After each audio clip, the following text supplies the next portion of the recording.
Hello guys, so welcome back po ulit sa ating channel Stock Play at muli po tayong mag-update sa mga top trending stocks, and of course don't forget to subscribe sa ating channel and pakipress na rin yung notification bell para palagi po kayo manonotify sa mga bagong videos na i-upload natin. So let's start na. Ayan, para sa first video natin, tapos mamaya meron po tayong second video. Ayan, so parehas nyo pong panoorin, ano. First video to about top trending stocks. Let's start with ASEN, guys.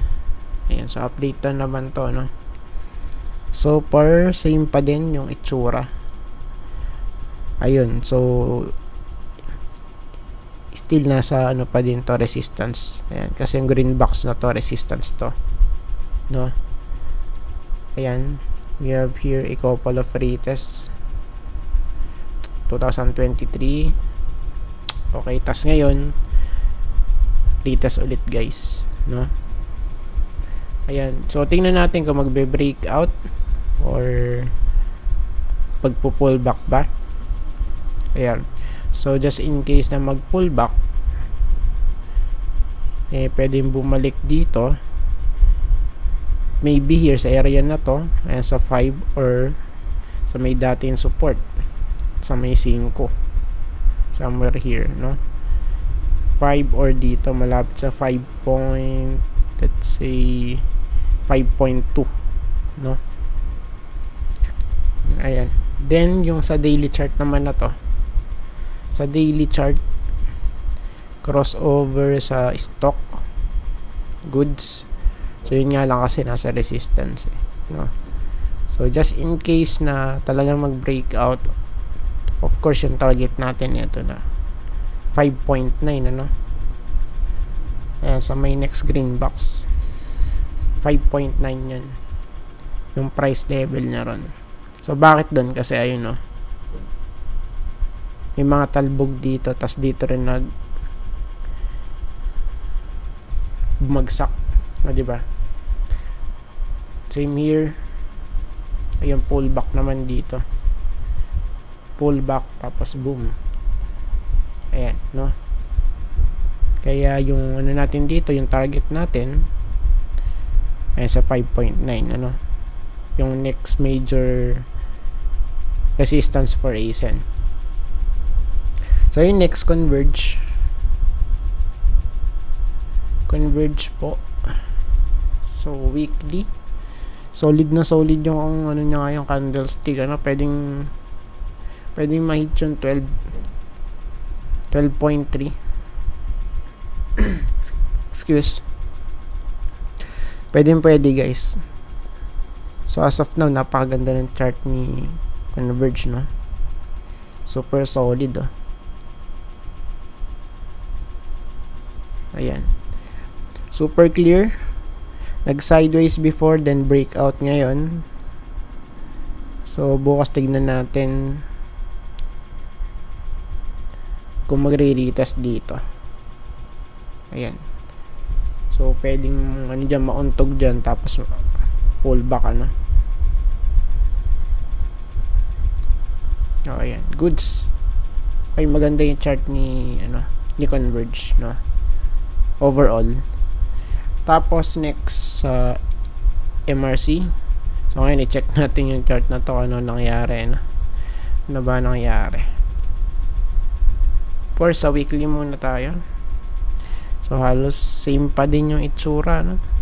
Ayan, medyo nagkaroon lang ng week sa may taas, same setup. Ayan, kung magre-rita sa may green box, ay sa may resistance natin sa 1, pwede much better, tapos mag pull back, ano. Ayan, sa may support 0.77, malapit dito 0.75. Ayan, pero yung sinasabi nga natin, yung kanyang mismong structure nung chart, hindi pa bullish. And kasi series of lower highs and lower lows, diba? O ayan, tapos plus wala pang breakout. Ayan, o. Diba? Ayan, kaya sa tingin ko, pwedeng ano dito, mag-retest sa may resistance. Tapos, pull back, no? For MRC. Ayan. Tapos, yung 200 nasa 1.2, medyo malayo, no? Ayan. So, since overbought na to, so, tingnan natin kung magkakaroon ba bukas, ano? Ng bentahan. Bentahan time na ba to? So, pwede itong bumalik sa 0.77, ano? 0.75. Ayan.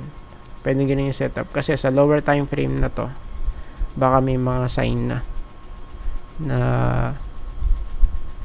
bearish na siya, no? Ayan, since overbought na tayo dito eh. So, kung mag-ano man to, mag-extend hanggang dito, I think, sa may green box. Ayan. Tapos, next plus. Okay, 4 plus. Check natin to. Solid, ano? Napaka-solid nung ano na to. Nung kanyang rally. Yun nga lang, nakakatakot. Ayan, kung sasabay ka rito, tas ganito yung itsura. So, better na wag na, no? Medyo delicate sa paggaganito. Ayan. Pero pwede pa rin, I think. So, pwede pa itong mag-rally. Ayan. So, yun nga lang kasi, medyo ano na talaga eh. Kumbaga, alanganin na to kung sasabay ka, no? Masyado na mataas, guys. For ASIN. Then, yung next plus, tapos dito, no? Ayan. Balik na naman si dito sa top trending. Ayan. So far naman, nag-gold sa may green box. Ayan, above, ano, no? 1.97. Ayan, kasi kung titignan natin, so yun na yung support niya. Diba? Yung green box na yun. And kung malalaglag man, so ang possible next, ayan, sa 1.78. O, ayan, ano? And base kasi rito sa chart niya, same din katulad nung isa kanina, no? Na sinilip natin. MRC ba yun? MRC, ano? Lower high saka lower lows din to, yo. Diba? So, it means bearish pa rin kasi downtrend eh. No? Ayan. So, for now, kung titignan natin, ayun, sa pool, ano? Nag-bounce na rito sa may area na to kasi typical nagba-bounce si dito, no? Okay, pagka nahihit tong ano na to, yung area na to sa ano natin sa RSI. Ayan, so tingnan natin. Then sa daily chart, so actually malayo pa naman yung 200 pero nakabaluktot pababa kasi bearish, ano? For now, ayan. So masasabi natin for now bearish ang kanya itsura. So sana lang is mag-rally nga, ano, at mag-retest malapit dun sa may 200. Ayan, tapos yung last Cebu Air, check natin. So dito wala tayong ano dito eh. Masasabi kasi still bearish to. Downtrend channel, guys. Lower highs, lower lows. Ayun, no? Oops. Uy. Yun lang, no? Of course, hanggat walang breakout dyan, eh, mahihirapan to, no?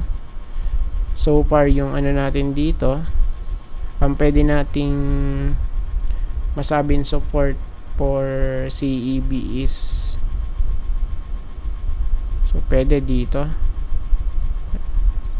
Ayan. So, malapit yan sa 27, guys. And right now is nasa 27.38 tayo. So, doon ang pwedeng tignan natin. Tapos ito pa yung bearish dito, no, for CEB. May crossover sa taas, overbought, tas nag-crossover, no. Ayan. So for now, kung ang pagbabasehan natin yung mismong trend line, no, so pwede itong malaglag as low as I think mga 25.8 somewhere here. Okay, sa area na to.